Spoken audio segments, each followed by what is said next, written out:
The Brooklyn Nets have won 3 out of their last 4 games, but that streak is in jeopardy tomorrow night.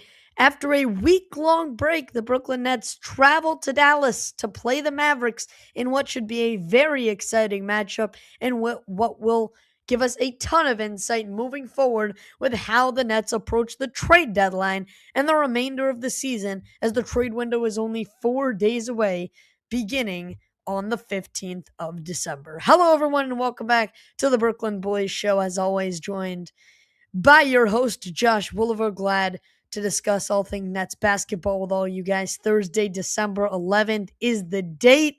So glad to be joining all of you. Take a little bit of your Thursday afternoon, evening, as we walk you through everything you need to know ahead of Nets and Mavericks and what should be a very exciting game tomorrow night down in Texas. Get in on the conversation. Get questions, comments, thoughts in the chat. Get those rolling in. All things Nets basketball. We'll respond to those in just a couple of minutes. First, I owe this community a thank you, though, because about 2 weeks ago, as I was walking out of the Nets game, I ran over to Target, which is right across the street from the Barclays Center, and I'm not sure who it was, and it wasn't a long interaction, but a fan of the channel came up to me and said, "I love the work you do," and it just meant so much to me. So thank you to you all. The community make all of this possible. As always, couldn't do without you guys. So like, subscribe, and then head right over to the chat as we say what's up to all you guys who begin to roll in right here on the show. As for the Brooklyn Nets themselves, 3 out of their last 4 games have been wins, and I know that is shell-shocking news around this fan base because we have people that can't stand this basketball team winning games, and you realize it's the coach's job to go out there and try and win every game that they play, but at the end of the day, this organization, this fan base is looking for the best pick possible. And I think tomorrow night in Dallas really gives us a key temperature check about where to move forward with this team, because you beat bad teams like Utah, or rather you lose to Utah, but you beat bad teams like New Orleans. You beat an all right Chicago team, nothing special. They've really regressed since their first week explosion. Overall, though, you're not beating cream of the crop opponents. You beat a bad Charlotte team, blow them out too. You're not beating cream of the crop opponents. And I'm not sitting here and saying the 9-16 Dallas Mavericks are that level yet, but I think in sort of the NBA tier system, the Mavericks, I think we can all agree, are certainly a slot above the 4 teams I just mentioned there. So it's a 9-16 team, but when you factor in the injuries that have taken place, when you factor in no Kyrie, no Anthony Davis for all this time, again, that's what this team is built off of. Cooper Flag has obviously taken the role that we all expected him to, being that number 1 overall pick, that generational talent.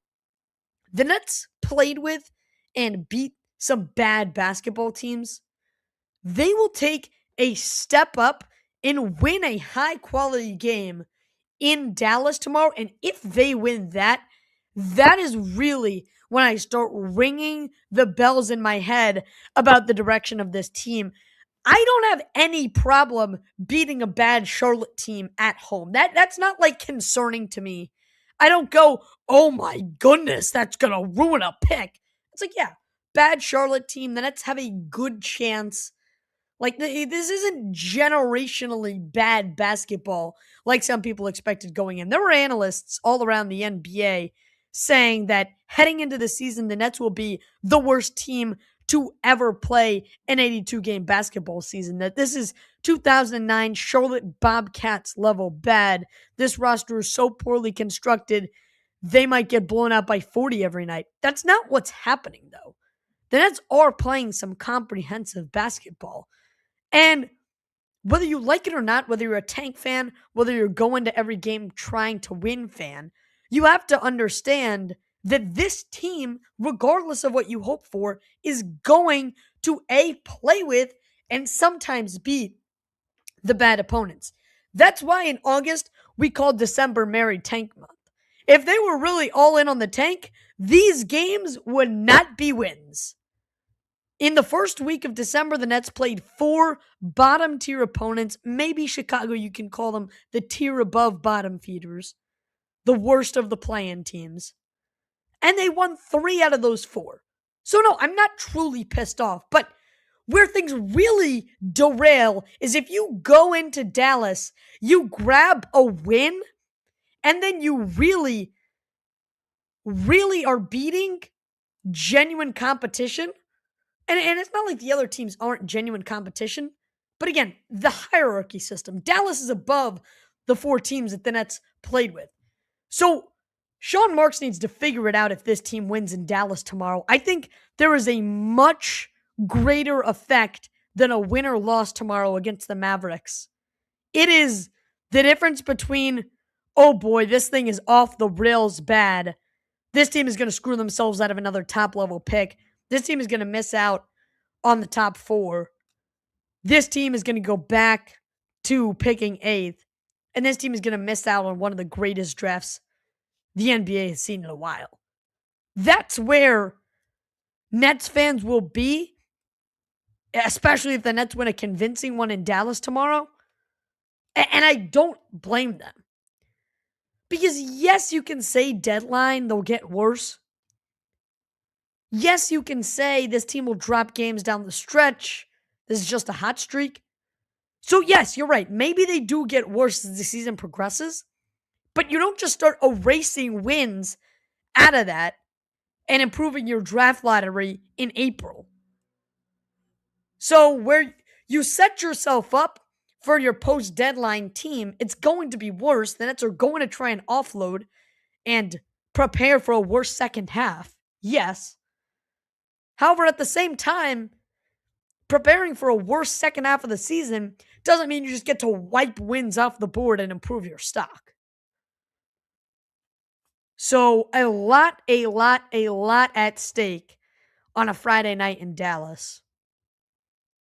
Major implications about the future of the season for the Nets. Are we really seeing this team turn a corner, start to win games, and plummet their draft stock? Or was that a 4-game stretch where they played a couple of the worst teams in the league and rightly won the games that they did? Smash the like button, hit subscribe. If you're tuned in with us live, Josh Woolever taking you through the night. The Brooklyn Boys Show, baby. The most comprehensive Nets podcast out there. Hit subscribe so you don't miss anything. Notification bell to know when we upload. Where passion meets hoops talk every day. You see it on the ticker below. Now, let's set the precedent here. This is not a great Mavs team facing a lot of injuries. Let me just pull up their injury list. This is from Grant Afseth, Dallas Hoops Journal. Covers the team down there for the Dallas-Fort Worth area. Very, very comprehensive list for the Mavs. So, yeah, this is a game with a lot of magnitude for the Nets. And they're going to be playing a pretty weak Dallas Mavericks team. You obviously have Kyrie Irving as he continues to rehab from last year's season-ending injury. Cooper Flagg is available. There was a little bit of concern. He'll play, though. Daniel Gafford is doubtful. That's a big one that I think Nets fans should be highlighting. So that's injury load management on the right ankle there. I guess if there's any team to load manage against, it would probably be the Brooklyn Nets or a team like them, a bottom feeder team looking for a pick. So Gafford's out. That could mean a big day for the Nets bigs, though. So watch out, Claxton and Sharp. Maybe if you like to put some prop bets. Obviously, I'm underaged, so don't ask me for betting advice. But look, this could certainly be a game where the Nets go into Dallas and bully them around in the paint. No Daniel Gafford. Cooper Flagg might be, not 100% because he'll play, but we're not sure how limited he'll be.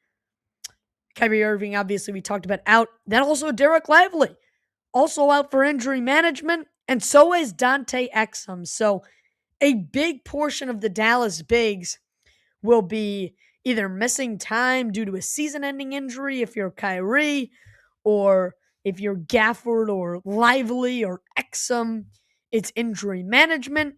And then Cooper Flag is a go for tomorrow night.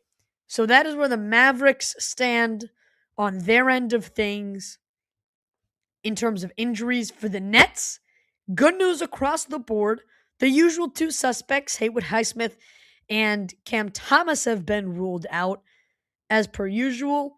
Thomas is going to be reevaluated next week, I believe it is. The reports on Haywood Highsmith is that everything is progressing well, but everybody else is available. So if you're Brooklyn, good news on that end. And you just got to hope that continues to improve.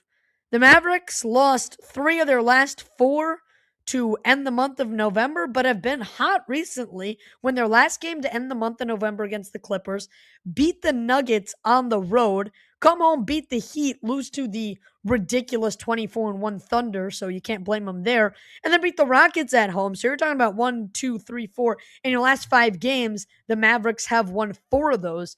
So they're playing much better basketball as of late, trying to regroup, trying to figure out if this is a postseason run year. If it's not, Anthony Davis was dominant in that game, 29 points in 30 minutes, 14-9 from the field, 8 rebounds. So Anthony Davis has only played, I believe it is 11 games this season. Let me double check that. Yes, it is 10 games it's been that Anthony Davis has played in this year. Every single one he has played in, he has made a massive impact. So that's the Davis effect. When he's been on the floor, he's putting up 29 points in 30 minutes.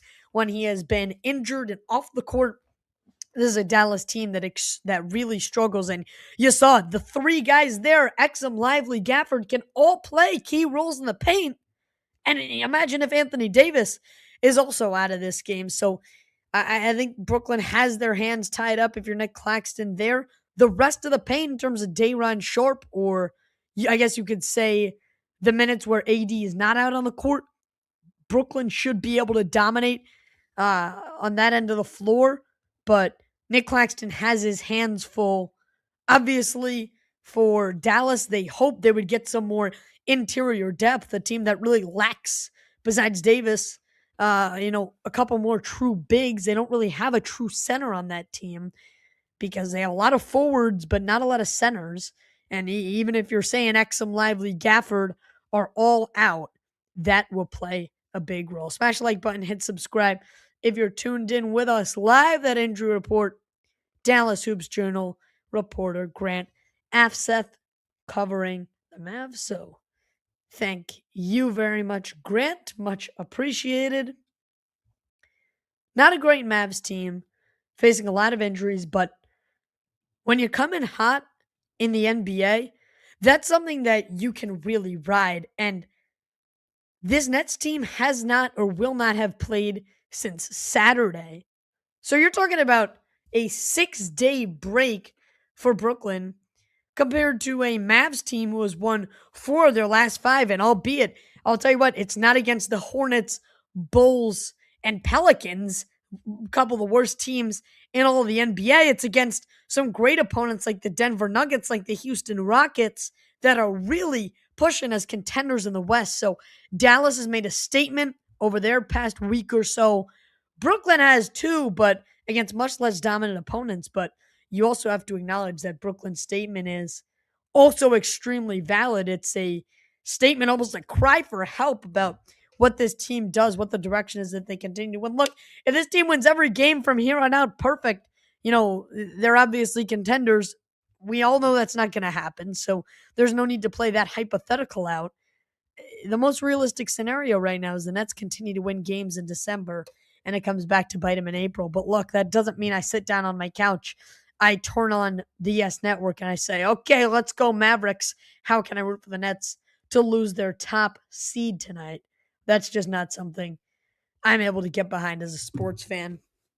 As a Nets fan, I will always root for the team to win. Smash the like button, hit subscribe. More importantly, get questions, comments, thoughts rolling in the chat.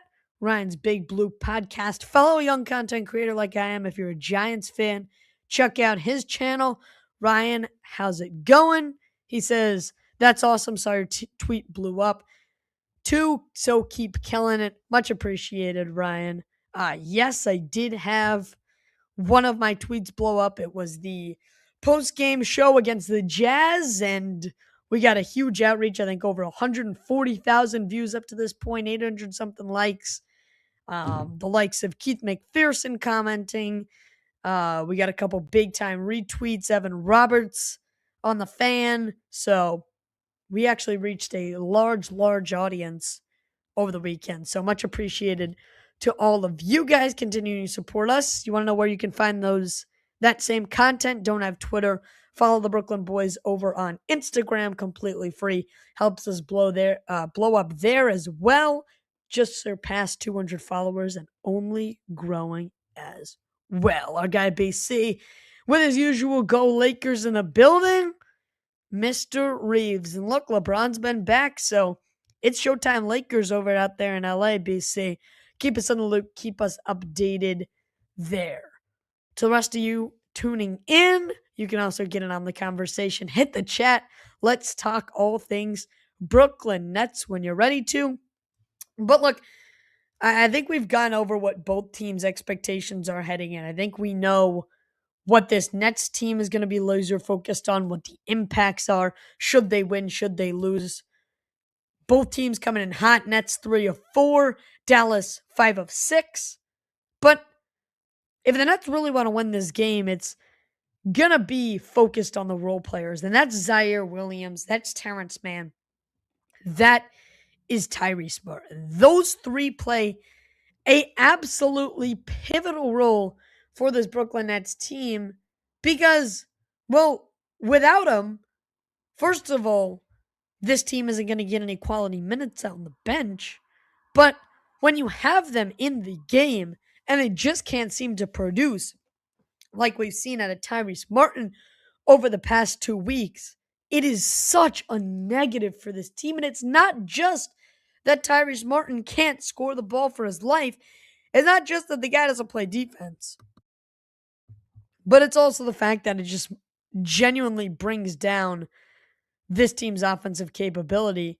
When you have a guy like Martin out there, he has to know his role much better than what it's been like. Because recently, what it's been is Tyrese Martin comes into the game. And by the way, you want to know why he's in the game? He's in the game because he, quote-unquote, earned his way onto the roster, which is Jordi Fernandez's way of saying he worked hard enough in camp. Okay, that's great. He worked hard enough in camp. Give him a roster spot. The Nets can roster this guy if they so need to. He can be an end-of-the-bench player. What that should not mean is that Tyrese Martin comes in and is just granted 20 minutes a night on a silver platter like it's some sort of civic duty that this team must solidify if they want to play the game that night. Tyrese Martin does not need to be on the court for this team. How much longer do I have to say it?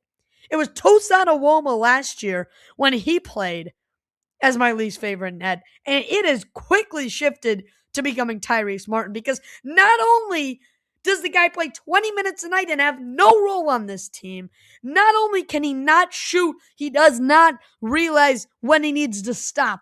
That's what makes me mad.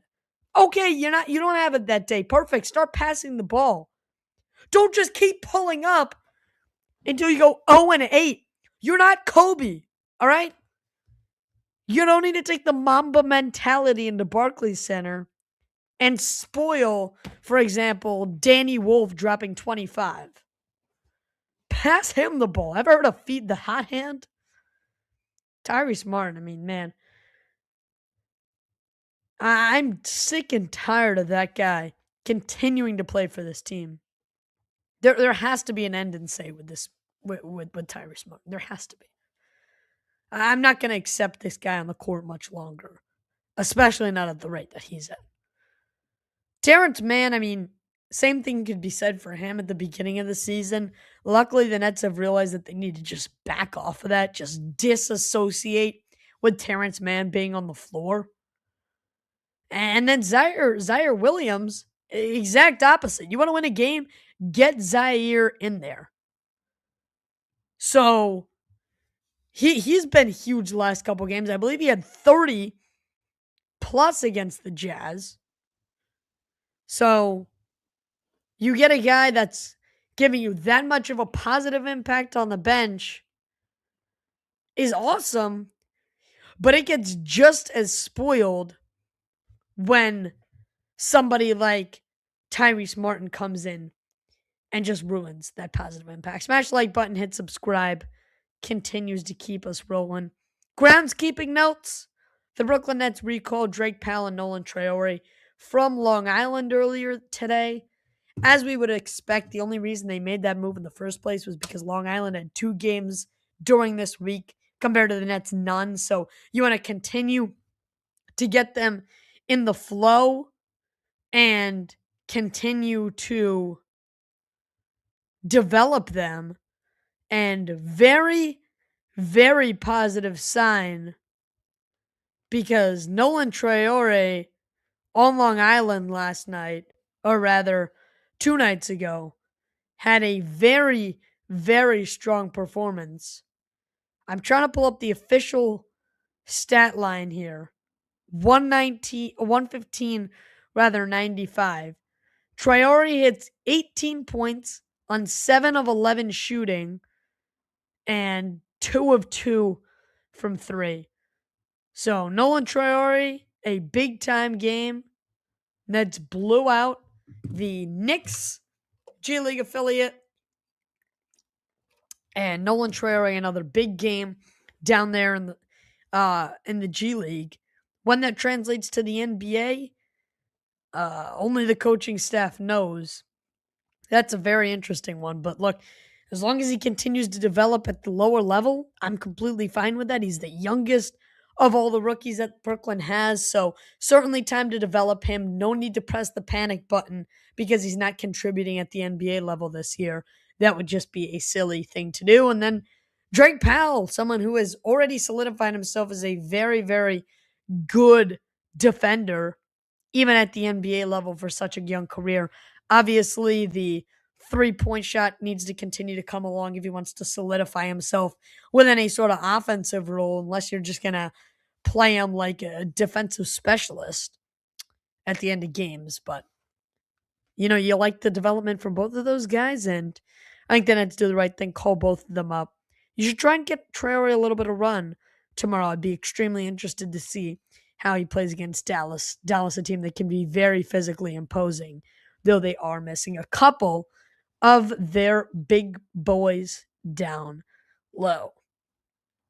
Again, this is only about a 6 to 8 rotation of healthy guys who have consistently played big minutes for the Mavericks. You're talking about once you get past that 6th or 7th guy, maybe the 8th, nobody really plays more than like 12 minutes a night. So you could be seeing some figures coming off of Dallas's bench that you wouldn't normally see in a fully healthy lineup, but obviously certainly not the case. So Dallas going to have to go deep into their bench. Jason Kidd, the former Night Great, going to have to figure out how to maneuver and get as much as he can out of the back end of his roster, because obviously you want to win these games as much as you can. There should be no excuse to lose to a bottom feeder like the Nets at home, especially when you're on a roll. If you're the Mavericks, you want to keep this momentum going.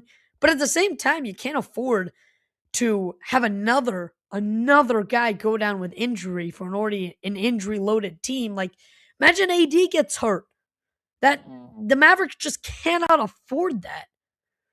So, yeah, they are going to have to go to their bench and exercise some of those back-end guys of their rotation. The question is, how does Brooklyn respond when the Mavericks have a lesser lineup out on the floor? Because we know Brooklyn can play solidly, especially like in Milwaukee. It was the Giannis-less minutes that the Nets had to win if they wanted to win. Tonight, or rather tomorrow night, it'll be the Cooper Flag / Anthony Davis-less minutes. Then the Nets are really going to have to win if they want to win this game. But again, winning this game probably presents itself an even bigger problem. 4 days away from the NBA the trade window opening, this team is going to have to figure some stuff out. Smash the like button, hit subscribe. More importantly, respond, interact, questions, comments, thoughts. Throw those in the live chat if you're listening on YouTube. That's the best thing to do. Lets us know you're listening and also lets us respond to any questions, comments, or thoughts you may have. One more point before we begin to wrap. This team's got to get scrappy on the boards. Like, you love the games when Yegor's flying in from perimeter defense to try and snag a rebound. You love the games where it's an all-around team effort. The Nets should at least be able to keep it close. Like, I can tolerate losses. I really can. I don't have an issue with this team losing games this year. I can't tolerate the losses where they don't try, where they blow 20-point leads because they start treating the minutes like it's a circus, like it's a rec league game and freaking everybody gets in. So I don't know how they treat the minutes tomorrow, but certainly not like what they did against the Jazz. Jason in the building as always. Jason Spitzberg, appreciate you. Let's go Nets. Indeed, baby, as always. But again, if you missed the beginning of the show, go back and listen to it. Highly recommend it because much, much bigger issues get revealed here if the Nets win tonight. It just becomes a absolute free-for-all of problems with this team. You can try and get worse post-trade deadline, but you can't just start erasing wins off your record. So, very interesting moral dilemma. Never root for my team to lose. That's the bottom line. But there will be some serious implications should they end up winning. Jason, again, will Cam Thomas be traded? I haven't really gotten there yet, and I think I will go more in depth on this once December 15th rolls around, once the trade window opens. Here's where my view is on this. And continue to send in questions, comments, thoughts. We'll respond to all of them. Here's my view on this. The Nets should try to trade Cam Thomas. There's no point in keeping him around. He has no interest in playing another second of basketball for this team. And I frankly, if he could, he'd probably figure out a way to sit out this year and just have not signed with the Nets. But at the end of the day, his trade value is at an all-time low. Like, you thought it was on the ground floor when the season started because he's coming off an injury and he doesn't know how to pass. Well, we're going into the negatives now. We're in a free-falling elevator that is just shooting to the bottom, waiting to hit some rare earth minerals 1,000 feet below Barclays Center. That's where the trade value is at. Like, you can maybe extract the last pick of the second round right now for a couple months of Cam Thomas, but the Nets have no leverage, like negative leverage in any of these deals for Cam Thomas. So it's so tough to say. I think they really want to. I don't think they want him around.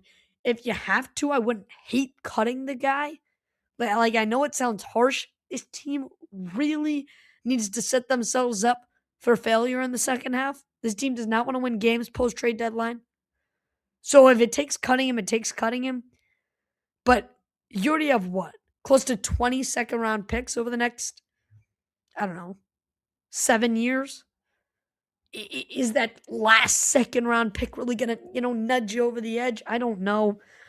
I saw something Nets Daily. Maybe you try and trade a lot of those late-ish seconds, pick up whatever the 32nd, 33rd pick if a team's interested in trading back.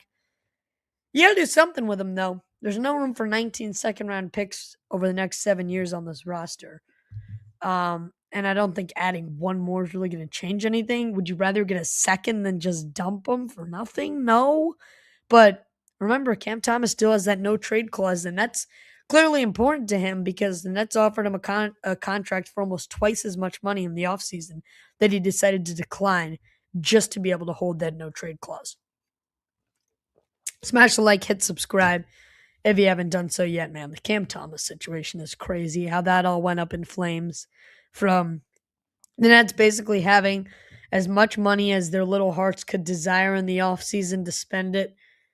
They end up doing basically nothing with it. And so here we sit. And if this Nets team gets involved in trade talks, you probably look for them to take on a salary dump and add picks or add some young guys with prospect talent. But if the Nets start, trading away multiple guys, they're in cap trouble. They're not going to be over the salary floor. So a lot of decisions to be made by Sean Marks here. I wouldn't necessarily call this a huge deadline for acquiring acquiring talent, but it's certainly one that's going to set up for how this team plays in the second half and therefore what their draft lottery odds look like past game number 82. That will just about do it for me. We had a great time talking all things Nets Mavericks tomorrow night in Dallas. I believe it is an 8 p.m. tip. We'll double check that right now for us. But the bottom line is major consequences for this Nets team and a lot to think about if they win tomorrow. It is an 8:30 tip tomorrow night in Dallas. The Mavericks are currently 7.5-point favorites, so touchdown better on the odds if you're a football fan. I'm Josh Wolliver for the Brooklyn Boys Show. First of all, saying thank you so much for sticking with us the entire way. If you watched cover to cover or anywhere in the middle, we cannot say thank you enough, and we cannot say thank you enough for spending some of your Thursday with us on your way out the door. Quick, easy, free. Like and subscribe pushes our content out to more Nets fans. It's the only way this community grows is with your help, baby. And if you haven't done so yet, check out the Instagram, _Brooklyn Boys. Link is in our bio. That'll do it for us. I'm Josh Wolliver for the Brooklyn Boys Show, saying have a great night, everybody. Help us out by hitting like and subscribe. Nets play tomorrow night in Dallas. As always, baby, let's go Nets. See you on the next one as we react to everything that happened. Good night, folks.